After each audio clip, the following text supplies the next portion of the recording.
We're starting our next session, and let's go. Hello, everyone. Can you hear me in the back?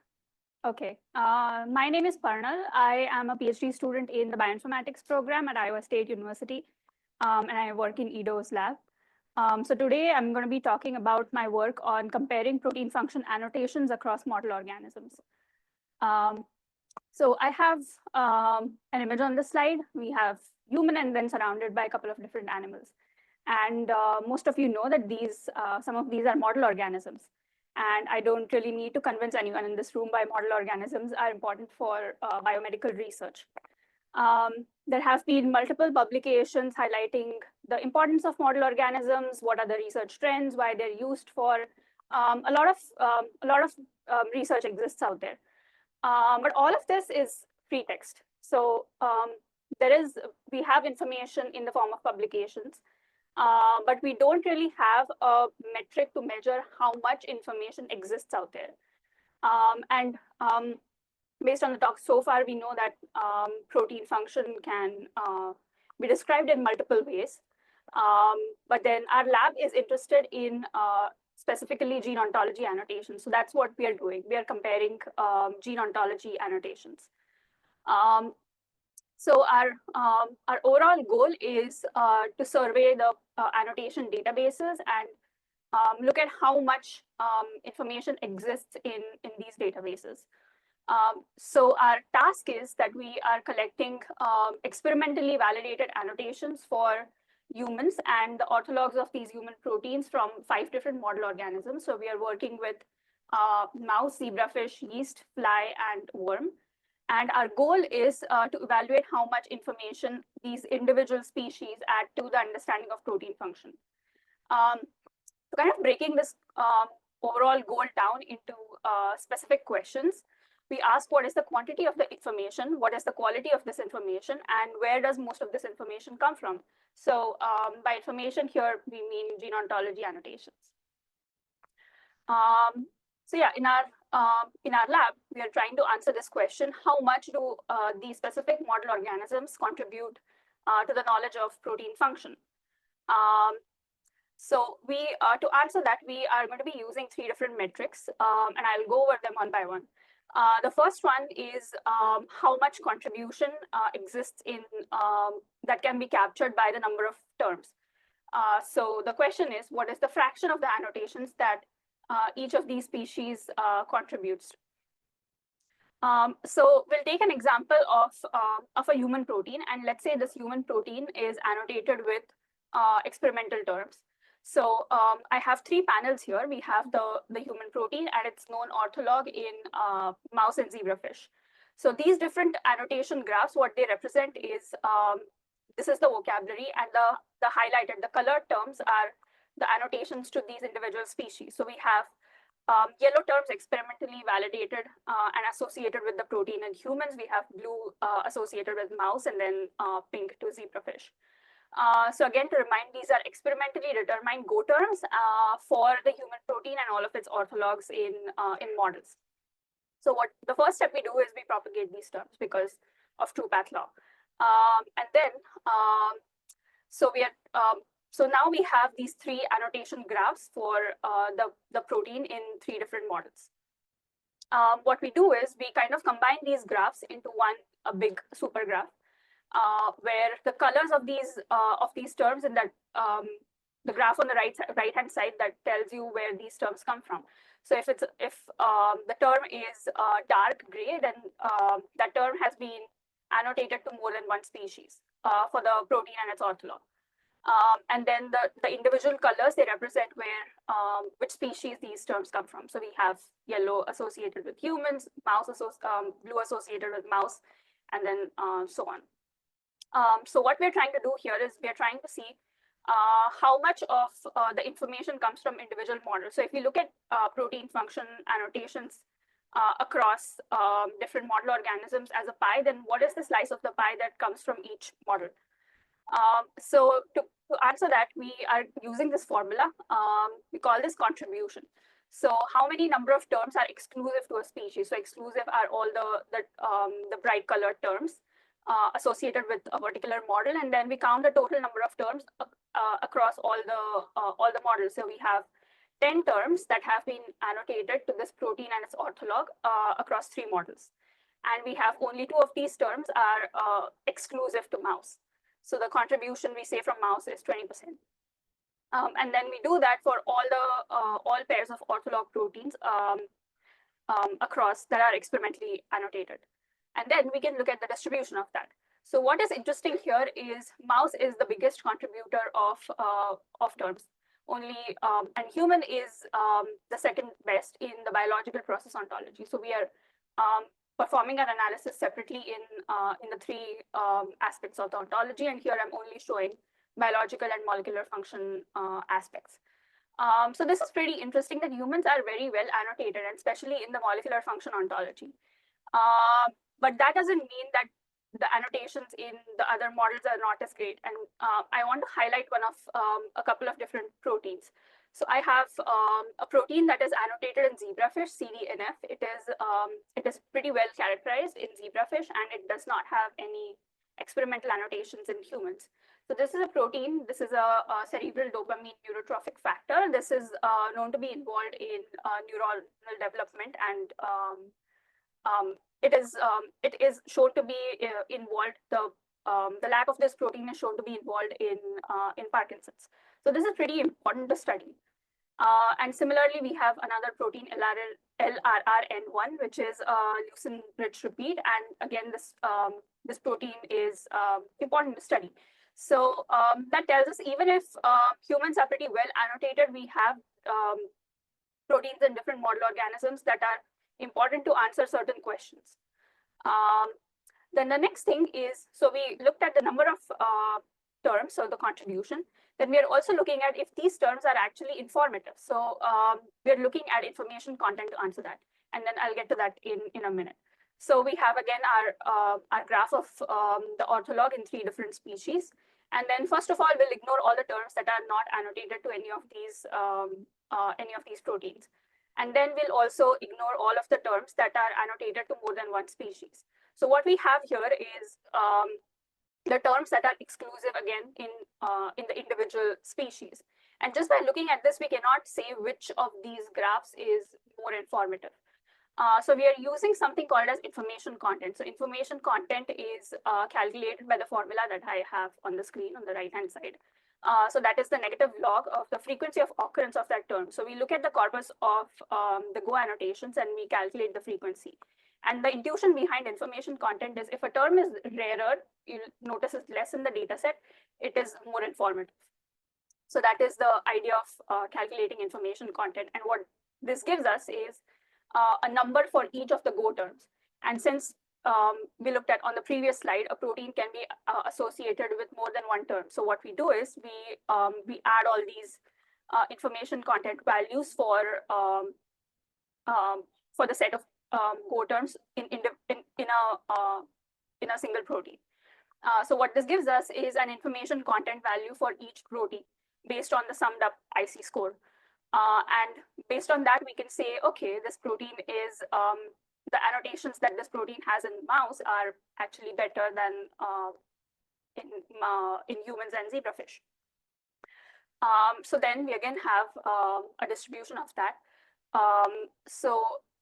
This is pretty interesting that mouse provides the most informative terms in the biological process aspect, whereas yeast is one of the biggest contributor of informative terms in the molecular function aspect. But again, that does not mean all the other models are not as well.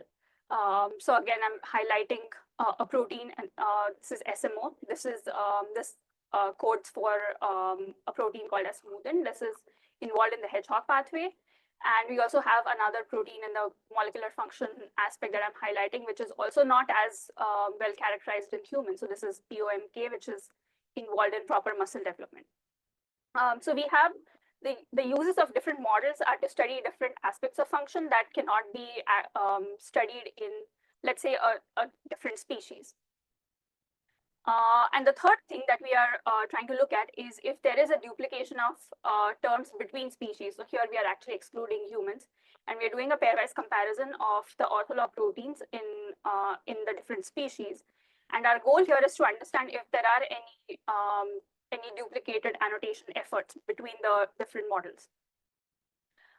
So we are using a metric, simple metric, Jacquard index, where we are looking at the total number of terms for the ortholog protein between the two species. That is going to be the denominator in this formula, and then how many terms are common between the species. So we have 4 common terms, and then the total number is, we have 8 terms annotated to this protein shared between zebrafish and mouse. So there's 50% redundancy. And then we do that for all the proteins and compare that for all the species. So pairwise comparison across all species. And what this heat map shows us is each cell in this heat map is the average redundancy of annotations for the ortholog proteins. So across all of the proteins, and then the molecular function ontology terms are actually a little bit redundant across the species. Particularly, we notice between zebrafish and yeast, we notice quite a bit of redundancy of terms. But what the good part is that the biological process ontology terms are very different. And the reason why that is different is we are employing different model, that tells us that we are employing different model organisms to study different biological processes. So the main takeaway of this talk is that yes, human proteins are actually well characterized. They're better characterized than the model organisms in certain ways, but that doesn't mean we don't need models to answer specific questions. They can help us answer things that humans cannot, obviously. And then so the idea is that we can learn different things from different model systems, and then we can combine all of that information to get a well-rounded understanding of function. And also, it is also good to know that BPO annotations are actually very less redundant. They're more complementary than they're redundant. And if we have a kind of a detailed assessment of where we are in terms of experimental annotations across different species, we can also make better suggestions for biocuration. And that's it. That's our lab. You just saw Ego's talk, and then Anne is presenting tomorrow. I would like to thank our collaborators and NIH for funding, and happy to take any questions.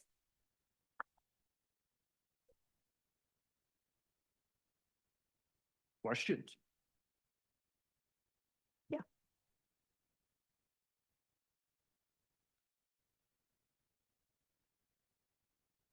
Thanks.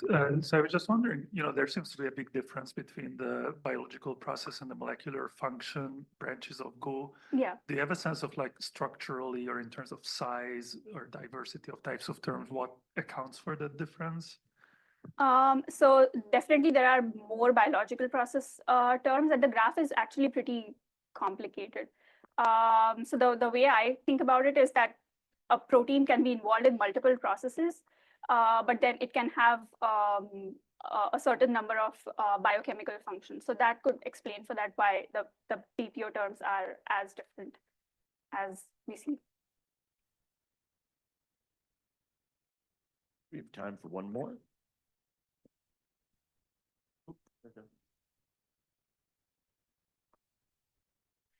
Yeah, thank you. That was really interesting. Yeah, I would just so there are a couple of things that you might want to think about. So information content.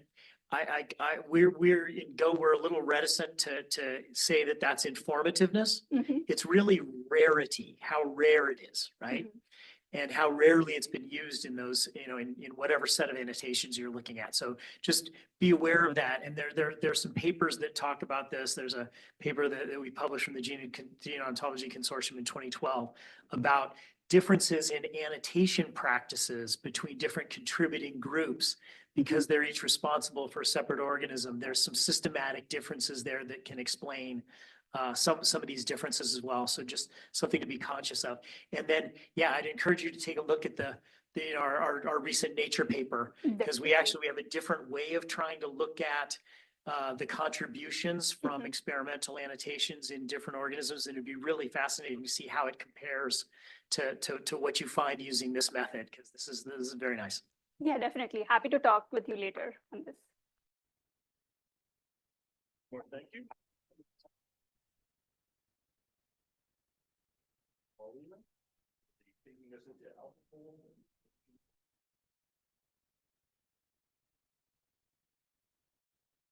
Great, thanks. Hi, everyone. I'm Paulyna. Good morning, good afternoon, good evening for those that are joining online. I'm Paulyna, and I'm part of the AlphaFold Database, which is hosted by DBE, and we also part of ABI. So the AlphaFold Database is a dynamic and ongoing collaboration between EBI and Google DeepMind. It was established in 2021, and our core mission is to provide open access to over 200 million proteins for the structures that have been predicted using AlphaFold 2. Just to highlight, these are for AlphaFold 2, not AlphaFold 3. And then we do have access to all the different proteomes. You can access them through the FTP area. So we have for the model organisms, and we also have for global health proteomes.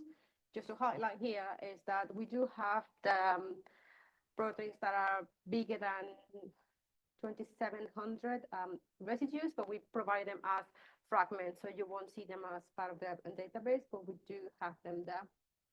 And we have for almost the entire UniProt and SwissProt. Before I go into the use of the AlphaFold database for annotations, I can't stress this enough about the confidence metrics from AlphaFold 2 and AlphaFold 3 too. So the first one that we have here is the PLDT. The PLDT is a way that it rewards the locally correct structures from AlphaFold, which is very different for the structured domains. I will call them like this. So this is an estimation of how well the prediction will agree if there were an experimental structure. And it's based on the local distance difference test, and the P is for predicted. There's another confidence metric. It's called PAE. You're also going to see it in the entry pages for the AlphaFold database. And this is pairwise. It's mainly used as a way to see domains in the structure, but it's not what it's actually telling you, but it's been used for that. So you see the residues in the X and Y, and this part is measuring the confidence in the relative position of two residues. So for example, here we can see the relative position for the residue 200 with the residue 600, so the green at the beta. So we see that this is actually a good prediction on that part of the protein, and it can be used as a way to highlight structural domains. Just want to separate structural domains from functional domains in this way. That's what it's telling you, and it's also called like bits on a string. So you can see that it predicts 1, 2, 3, 4, 5 likely to be structural domains in this protein, and perhaps it's lacking some context into how is this binding to its partner. Moving on, it's important to use both outputs together. Obviously, it just depends on like why you're using the structures from AlphaFold.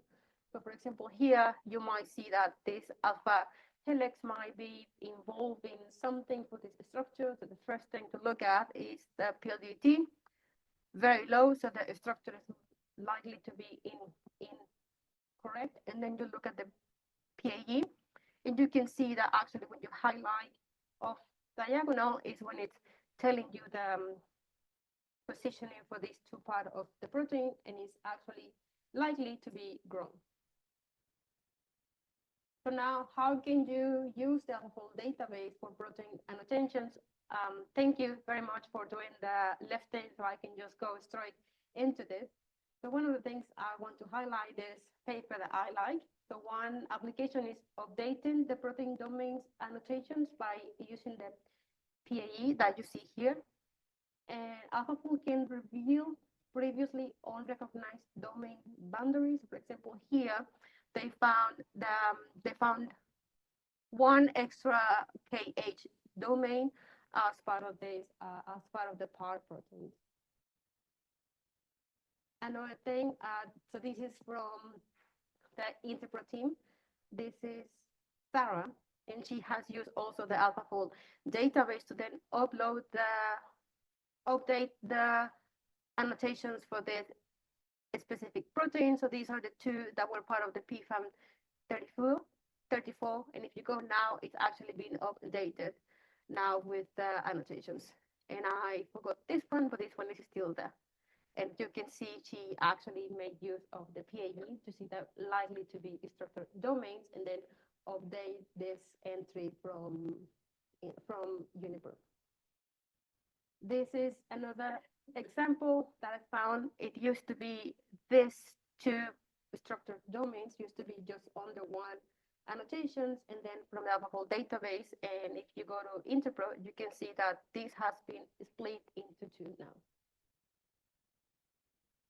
So it's also the structure from the database have been used as part of CAFA for predict the function of these proteins. I'm not going to go into details for all of these papers. There have been different groups that have been using it. So now it's exciting to see that we are moving from sequence to structure, and it's not just that, but also saying like what you can get from structures and that the sequence is not telling you. So for that, I want to highlight just one thing, that structure is more conserved than sequence. That is one thing, the twilight zone, when you can miss structures that actually fold in a similar way, even when the sequence identity is low. And on that, so we have over 200 million structures in the database. So we were thinking of, okay, what's the best way to navigate this? Are we still doing sequences? So we looked at like what all the researchers were doing. And the first thing that we found is Folsek. I think his name is Mar, but actually these are some researchers based in South Korea, and they found a better way to navigate the structural landscape with this.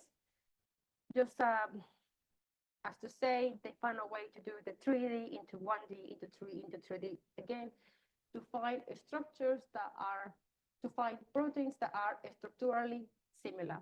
So we have this now as part of the AlphaFold database, and you can do a live search for structures from PDB and also from AlphaFold. And it is a way that you can find if your structure from AlphaFold has no annotations or the annotations are very low.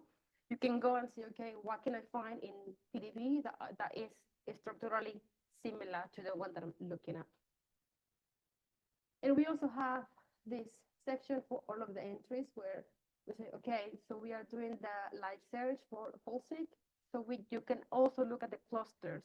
So we cluster the whole database first based on sequence, on the SPED, and then based on a structure. So you can look at all of the entries that are similar to your protein of interest based on sequence first or a structure. And this is one example that I just found. This is an uncharacterized protein. I did a Folsek search on AFDB and I found some proteins. I'm not saying that you can just transfer like the name like that, but it's very similar to that one, which leads like, okay, let me look at this entries and see, apart from the overall structures, the side chains, what are they up to, what's their function, and so on. So it's a way that you can learn more from your protein. We have a new development now in the AlphaFold database. We are moving now into annotations too. So the first one is some researchers at UCL developed TED. So TED is the encyclopedia of domains. They have 3 different ways to chop structures from the AlphaFold database, and they call them Merizo, Chainsaw, and Unidoc. They found a way to then have a consensus for this chopping, then do some assignment and identify these domains that are likely to be part of this CAF. And now we have that as part of the AlphaFold database. So it's really helpful because these results allows you to evaluate domain positioning, topology, boundaries, and things that you might miss if you're looking at the sequence. For example, if you look at this one, it's actually one domain that in the sequence is inserted, but it's still part of the same one. This is another entry just to highlight the different ways that you see domains in a protein to display boundaries in the domains. It helps you to see that these are actually two, because if you look at the PAE, you might think this is one domain, but according to CAF, these are two. You can see them also based on a string. These continuous domains with large insertion. I don't have to explain protein structure to any of you. I think this is just one large multi-domain protein. But it can also help you to look at annotations that were not there before. So I just did some search and I found that this entry actually has an extra annotation from TED that was not part of UniProt or is not yet in UniProt.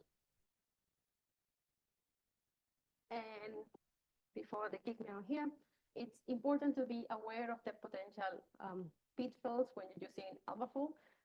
Just don't overestimate also the accuracy of these models, specifically in those regions where it's very low.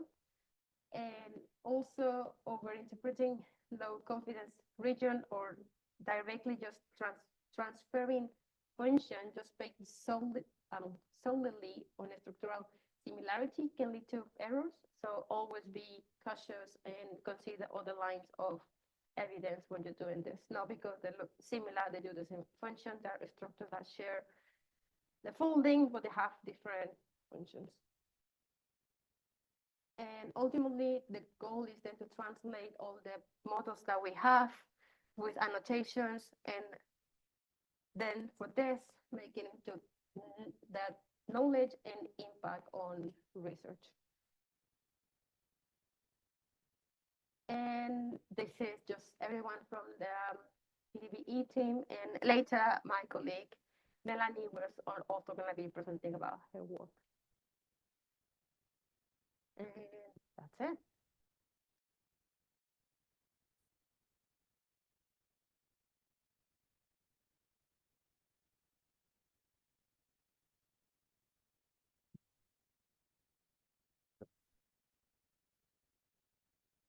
I was wondering about so you showed some examples where the PAE plot suggested it's a single domain, but then you said, but in reality, it's two domains. Can you elaborate on exactly how you'd make that distinction? I would think that the predicted alignment error would be a more reliable understanding of if two parts of a protein are functioning as one unit. Yes, sometimes the PAE can tell you about like specifically domains, but it's not all the time that it's going to be used like that. It's rather like the whole structure per se is well predicted. So visually, you might see like those two belong to the same domain, but the reason for the PAE is these two domains are actually well predicted in relation to each other. Mm-hmm. So they're rigid. If it's a very green section on the plot, that means they're rigid, acting as sort of a unit, right? But there still might be missing some context. Remember that also AlphaFold was trained on structures from PDB. So it's like a structured way that AlphaFold has seen it in the PDB. Mm-hmm. Yeah, we've done. Oh, you want to go first, please? Oh, here for the mic, sorry. You're obvious. Oh, okay. Sorry. Okay. Thanks. Great talk. So, like you said, one of the, I guess, limitations of AlphaFold is that it is neural network based and trained on what's in the PDB. So it cannot sort of predict novel structures that aren't out there.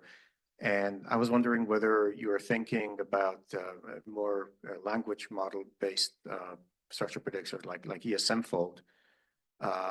Whether That would be something to next incorporate as a database into PDBE and EMBL EBI to, sort of enhance and maybe compare and contrast different structural models. Is that something that is on the horizon?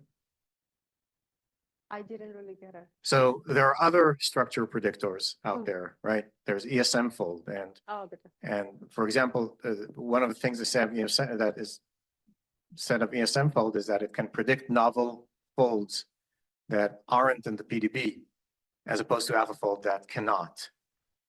So my question is, whether there are thoughts of incorporating ESM folds into PDBE to have an ESM fold database and not just an AlphaFold database. Is that something that could be considered? To be honest with you, no, because it's also part of our name, like AlphaFold Database. Yeah. So we are not planning on doing that, but I know that Model Archive, they do have incorporated just predicted structures from using ESM fold. Okay, thank you. Okay, let's take one more time. And we have Ranjana and Pengyuan, who are going to be taking us into the Alliance of Genome Resources. Hello, everyone. I'm taking you back to large language models, which we all love to hate, or maybe it's hate to love. And I'm going to tell you our explorations in leveraging large language models for gene summary generation. So first of all, I'd like to thank the ISP organizers for giving this opportunity to present our work. And this work is a collaboration between California Institute of Technology and Pengyuan Lee, who works at IBM. And we thank him for his expertise and giving us his time. So why write gene summaries, right? I mean, obviously they are textual summaries. They're easy to read. They demand no specialized biomedical knowledge or familiarity with the database from the user. They provide a concise overview of gene function in one place and in one data object. But over time, we realized that, all of the databases, we all wrote manual gene summaries, but over time, we realized that these are very time consuming and labor intensive. And most of all, they're very difficult to keep current with the pace of publication. So many of us started looking to semi-automated and automated methods of writing gene summaries. And here's an example of a gene summary that comes from worm-base for the C. elegans gene Pengyuan. So this is a project we did at the Alliance of Genome Resources, which is a knowledge base for 8 of the major model organisms, the genetic and genomic data that comes from these model organisms, as well as human genes. And this work was done in collaboration with the rest of the members of the gene summary working group. So what we did was we realized that we had all of this great curated, highly structured data related to genes. And so what we did was first we picked,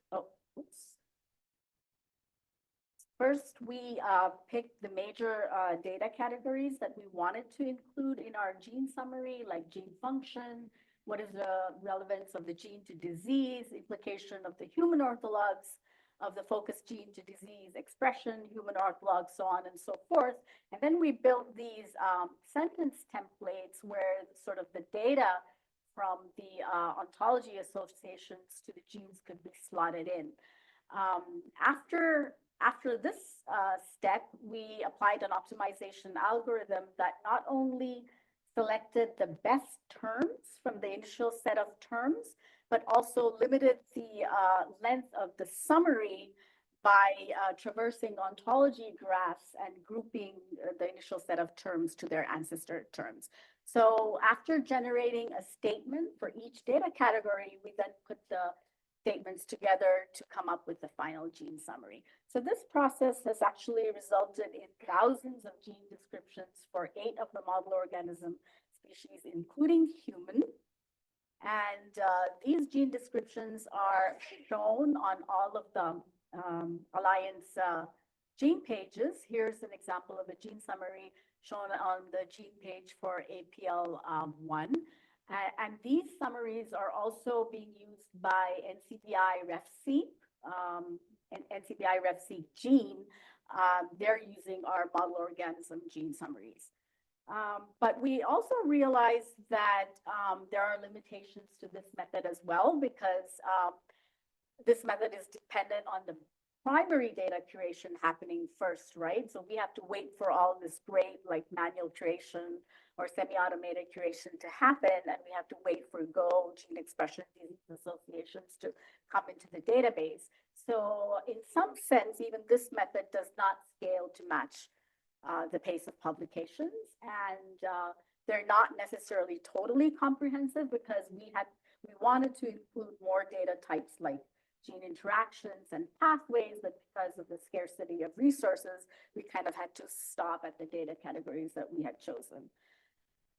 So with the advent of LLMs, we thought, well, why not explore the use of LLMs to see if we could generate scientifically rigorous gene summaries. So what I'm going to do before I hand it off to Pengyuan is to describe the process that we've been going through, like a very high level view of the process that we've been going through. So what we do is we select a target set of papers, and we chose a set of C. elegans papers, and we design the prompt. We feed it to the LLM. The LLM generates facts and gene summaries, and then we're not quite satisfied. We do the evaluation, and we're really not quite satisfied with the summaries that comes up. So we go back, we modify the prompt, and then maybe we are kind of getting at the desired gene summary. So we kind of iterate this process to arrive at the optimal prompt. So this is just a high level view. And with this, I'm going to hand it off to Pengyuan Lee to give details. So you'll actually see the collaboration in action, because I started the talk and he's going to finish it. Thank you, Ranjana. Yes, we can use LLM for gene summary generation, but the question is how, right? When we're using LLM for scientific tasks, we typically consider the model as a black box. So there are a lot of concerns about hallucination, correctness, reproducibility.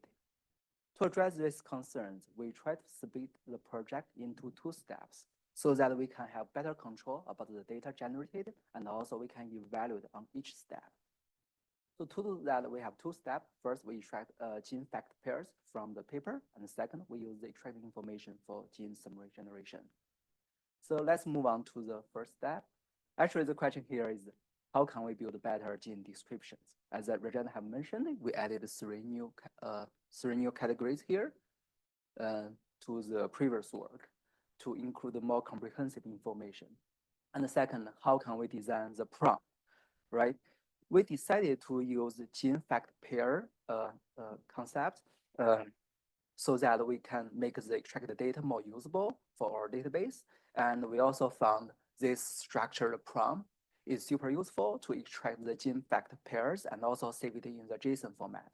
Actually, if you look at this prompt, we are asking the model to extract the structured information and focus on the experimental results section in the paper instead of the whole paper. And also, we have set up this JSON schema to define very specific like introduction, instruction, or descriptions for specific tasks, and also set the sentence template to ask LLM to extract the gene fact pairs, follow the same sentence template we provided. And then next, what model should we use? Actually, we apply the same prompt and to different GPT models like 4.0, 4.0 mini, Turbo, 01 model, and also the 4.5 preview. Actually, it's very impressive to find the 01 model actually can respond with the Go terms. And we believe this result is very useful not only for the gene summary generation task, but also can be used in the future study and Biocuration pipeline.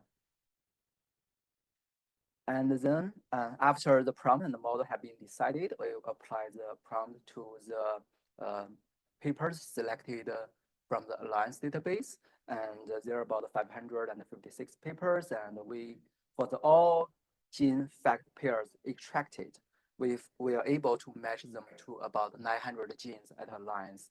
And on the red table, actually, you can see the number of gene fact pairs extracted per category. And we also do a lot of some QC. We selected 10 papers, and there are about 20 gene fact pairs extracted, and we manually actually sent to Ranjana, who look at these pairs and found most of them are correct and there are no hallucination. And we also plan to do large-scale evaluation for our future work. So next, how can we do gene summary generation, right? To begin with, we categorize the genes with two categories: gene without a description and genes with an existing gene description. For the first category, like gene LRX1, there's no descriptions at Alliance for now. And actually, we extracted some relevant information from the paper corpus we have. And next, we design a certain prompt to generate a gene description for such gene. Basically, to do that, we first define this task, basically ask ARM to generate a concise gene description. We also provide the ARM example of gene description so that the ARM can learn from it. We also provide a sentence template for each information category, because actually we want the ARM to write the gene summary in the same writing style as we did before. And we also set up a lot of rules here. Actually, you can see we ask the model to ignore the field if there's no data provided so that we can avoid hallucination. And on the right side, you can see this is the gene description generated by the ARM. Next is the gene with an existing description. Actually, the goal here is a little bit different from the pairs kind of gene, because we already have a gene description at Alliance, right? We do not want to ask ARM to write it from scratch or discard it. So we ask the goal here actually is to update the gene description using the newly extracted information. The reason this task is very challenging because there could be many information extracted from papers, like the APR1 gene, like we have a very long list of information extracted from the 500 papers. I couldn't list all of them here. So we designed a new prompt for this task. And actually you can see here, there's a bit different here, like for this task, we actually asking the ARM to update the existing gene descriptions using the information provided. And we also set up certain rules to make sure there's no hallucination and generate a concise gene description. And in this slide, actually, we compare the existing gene description for APR1 on the left side and the updated gene descriptions on the right side. I split the whole description into multiple sections so that we can compare. You can see actually ARM add more information for biological process and molecular functions in the newly updated gene description. And for the specific localization and the disease, they are almost the same. Let's skip this one. We also plan to do a scientific evaluation to assess how well the newly generated gene summary is. Unfortunately, there's no benchmark and ground truth data set to work on, so we propose a new evaluation metric, so we call it information coverage. Basically, we want to assess how much information the newly generated summary can cover for the information we extract from the literature. And actually, we calculate the similarities between the summary sentence to the factual content extracted from the literature, and we use Bellbird to calculate the similarity. And from the bar chart at the bottom, actually, you can see the updated summary actually covers more information compared to the existing gene summary. To have a quick conclusion, we propose two-step pipeline for generating gene descriptions, and we also believe the extracted information from the literature is very reusable for future study and for databases. And for our future work, we plan on the large scale and comprehensive evaluation for both steps, and plan to share the gene summary with the curation community for feedback. And thank you, that is all. Now I can take questions.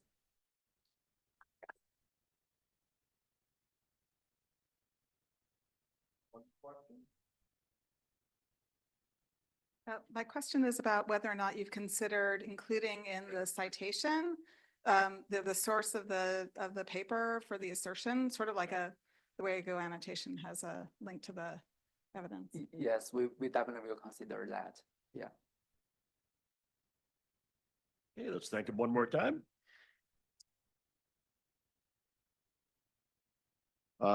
Daniel will be taking us into life cycle events.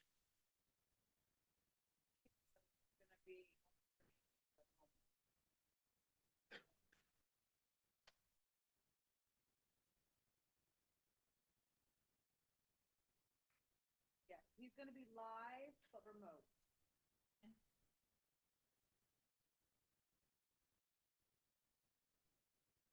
Switching it in a view booth. Yeah.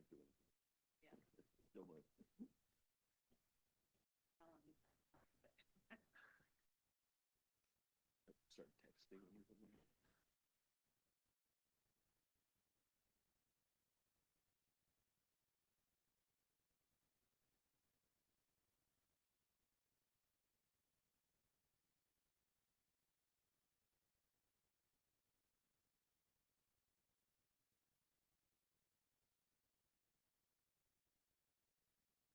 Mute.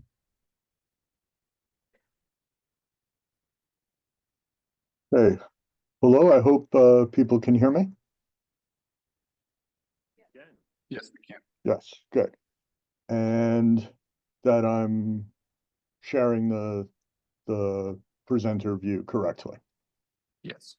Okay, so I'm Dan Haft. I build protein family models for the annotation pipeline PGAP at NCBI, National Center for Biotechnology Information at the National Library of Medicine. And I'm talking about prokaryotic annotation. So in this talk on life cycle events for protein family models, I'm talking about what I mean when I say protein family models. I'm describing a bioinformatics tool. The model is a way to find proteins, but then it has metadata which it transfers, so it annotates proteins in a pipeline. So NCBI curators, we don't annotate prokaryotic genomes. What we annotate is the models that then do the work for us. The models should be automatic, fast, scalable, reproducible. And here at NLM, we process literally millions of bacterial genome assemblies. So the protein family models that are built, with luck, the models will be portable from one project to another. So ideally, there will be use within our pipeline, PGAP, but also a use outside if anybody wants to download our hidden Markov models, HMMs, or our blast rules. There's the next button. So from the last database paper we published on the database RefSeq together with the annotation pipeline PGAP. And what we do is we keep the two synchronized. The same data that are used to annotate RefSeq, that's replicated inside the prokaryotic genome annotation pipeline. And that pipeline can be downloaded for use in the cloud. So for a number of users of large sequence databases, it may not be entirely clear what RefSeq is. So here's a quick comparison chart. GenBank, EBI, DDBJ, it's an indispensable archive. It's generally not updated, so it's the data as they came. One sequence might show up in many different, translated from many different nucleotide records. Everything is in scope for GenBank. The annotation mechanisms that were used, that's very variable. Compared to RefSeq, It's important to be able to recognize a ref-seq accession number. We'll start WP underscore. That means it's part of the ref-seq project, which means the annotation on it will be continuously updated. And the annotations, when we have new evidence, new ranking evidence to change the name of a protein, that change happens on pretty much a weekly cycle. The curators are constantly adding more these protein family models, and we get them sometimes by building them, sometimes by importing from a high-value database from PFAM. When we import from PFAM, the PFAM model was built to describe usually a domain or a collection of related families, and one name may be chosen to be representative, but we're going to use it to name specific full-length proteins. So we have to come up with a name to use if a PFAM domain HMM is the ranking evidence. So here's an example of using proteins hierarchically. The evidence that we have that scores highest for its precedence, that's what gets used to name proteins in the RefSeq collection and to name proteins by the PGAP pipeline. So hypothetical protein, obviously no evidence. Here's my favorite PFAM domain. If it has the radical SAM domain, it is a radical SAM protein, radical S-adenosylmethionine. The next step above that is an architecture. Here's the radical SAM domain plus the spasm domain, which often signifies peptide or protein modification. So the architecture is more informative than the name based just on the PFAM domain. And then here at the bottom, equivalog, it's our word for protein family models at the level of, we think it's assigning a specific function, the equivalent of a complete EC number. So understanding that we have a lot of proteins that are annotated in a general way because a specific function isn't known yet, when we see an opportunity to build a specific model to convey more information than existed before, we will try to take it. So it can come from a new description in the literature, but it's not always purely literature based. We are biocurators, but some of the work that we do combines a little bit of comparative genomics, a little bit of bioinformatics with biocuration. And sometimes the models that get created provide something that can be a little bit in advance of the literature. So here's an example, WP, so it's a RefSeq protein, and it can only be named generically radical SAM protein, but it's, here's a member of it from its locus tag. We see it's a protein in Mycobacterium tuberculosis, which kills 1.3 million people per year. So it's a very important pathogen, the most important bacterial pathogen. So it would be useful to supply our users who are using presumably annotated bacterial genomes as starting points to figure out what can they characterize next, try to give them more to work with. So if a family can be built around this protein, we will do it. It needs a more specific name, so it needs a protein family model. So what can we learn about the protein? There's a resource that gets a major shout out in this talk. That's Paper Blast. The resource went through open access papers, European PubMed Central, found references to either a locus tag like this RV1681 or a protein accession number, pulled those mentions out together with a snippet, and then makes it accessible by BLAST if you start with a protein to search by BLAST. And here are the snippets. There can be a lot of papers pulled out that way. Here's one where the mention of the protein actually happens in the title of the paper. So in this case, for this protein family model, built just a few days ago, There's a locus tag.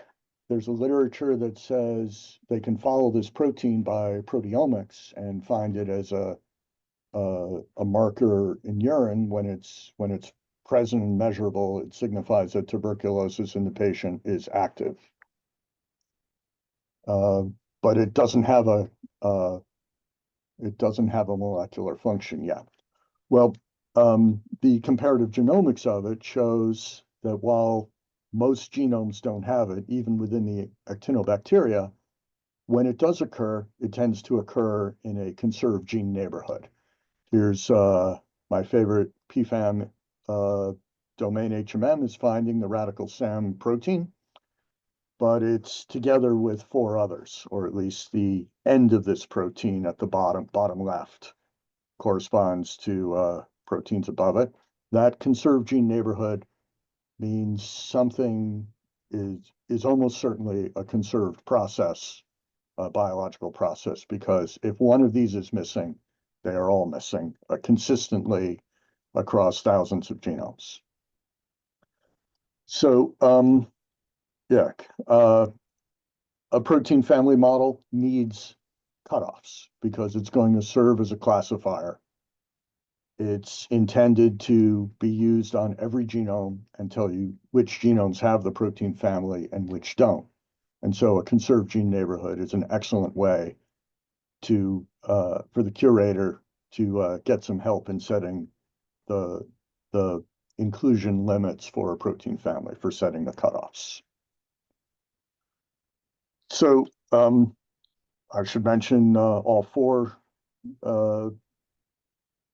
proteins from the neighborhood got new HMMs, and now they're in the database in a way in which they define markers. The markers represent a relatively, well, a completely unknown biological process, individually unknown specific molecular functions. And then those HMMs will hang around for a decade or so before we know what these are doing. So here's, I'll speed up a bit. Here's this Tiger accession number is an old family. It's from 2011. It came from a quick bit of comparative genomics to find what protein families were in every known methanogen, but nowhere else. Mostly it was proteins involved in making cofactors required for methanogenesis, but a number of them were hypothetical proteins before that and got renamed as methanogenesis marker proteins. So here's one HMM, it's MMP3, marker protein 3. But a more recent paper actually cites it, and with help from Paperblast, found the paper that mentions it. There's PMID, and so the protein gets a new name. So, and I should say what the finding was. The experimental finding, they expected 3 bands for the 3 subunits, but there was a somewhat weaker 4th band, and this protein is likely to be involved as an accessory protein, probably in the maturation in some way of one of the subunits in the complex. So that's a protein improving. So the next slide discusses birth again. In this case, more recently, a 2018 paper in proteomics described a number of new small proteins, many of which did not yet have hidden Markov models, weren't going to be annotated. Proteins that we can't name that are shorter than 40 amino acids, probably they're false predictions and we drop them unless we have a piece of evidence we can use to name them. So here, this PFAM model, it came to us when we cloned it into our database to maintain our own copy of it. And it's from a paper that described a bunch of these small open reading frames that had proof of expression, proteomics. My search of the database found 19 PFAMs that exist because of this paper, or at least cite the paper. But one of them is this YKID. And so our review before turning on the name protein YKID in our system did some examination, and here's what I found: 27 amino acids, but the first 10 and the last 17 exactly match this longer protein from Shigella. And so this huge part missing from the middle, my speculation was, well, the short version is a pseudogene, and in fact, look at this SF0329 as a candidate full-length protein, and it became possible to build a new HMM that found full-length homologs of the long version across hundreds of genomes. So the E. coli protein was a mistake. Yes, it's expressed. You can find it by proteomics, but it's not there because it's a functional protein. It's an expressed pseudogene. It's a bit of biological noise we would like to make go away from databases. So in this laboratory of using protein family models from multiple sources, arranged hierarchically so we can keep adding families, and only the highest level one works. Occasionally we see one where our independent look says there's something wrong with it, send feedback to PFAM. PFAM always responds very quickly. They retired the model, and in fact they built one to replace it based on the full length, the SF0329. Well, as it turns out, NCBI had built one also, so now there are two. There's a PFAM version and there's an NCBI version. So the world is not entirely perfect. There is some redundancy of effort still. As we bring in protein family models from multiple places, we will see some redundancy. But this should give a nice glimpse of protein family models getting built, being placed into the biological processes in which they play some role and recalibrated, cutoffs being adjusted after a decade goes by, literature citations being added. And I see I've run way over my time, but I will stop in case there are questions and go to the thank you slide. I'd just like to say again, special thank you for Paperblast, an enabling technology, Interpro, which accepts HMMs that NCBI is building, makes them available as part of Interpro, PFAM as a source of over 20,000 models now, so we don't have to build them, we can reuse theirs, and the PGAP team of curators, developers, and the leadership. Thank you.